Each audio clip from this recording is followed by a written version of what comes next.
Hey everyone, welcome back to Fab Science, the place where science gets busy, fun, and a little bit fruity. Today we're doing a super cool experiment you can try at home with soda and raisins. Yep, we are making dancing raisins. Let's get started. To do this, you only need three things: a clear glass or cup, some raisins, and any fizzy drink like soda. That's it. No explosions today, I promise.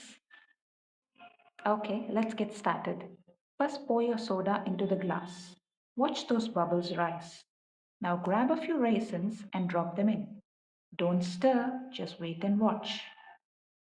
Do you see that? The raisins are sinking to the bottom and then popping back up. It's like they're doing a little dance party in there, right? So, what's actually going on here? When you drop the raisins in, they sink because they are heavier than the soda.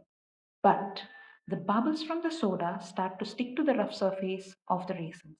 These bubbles act like teeny life jackets, making the raisins float up to the top.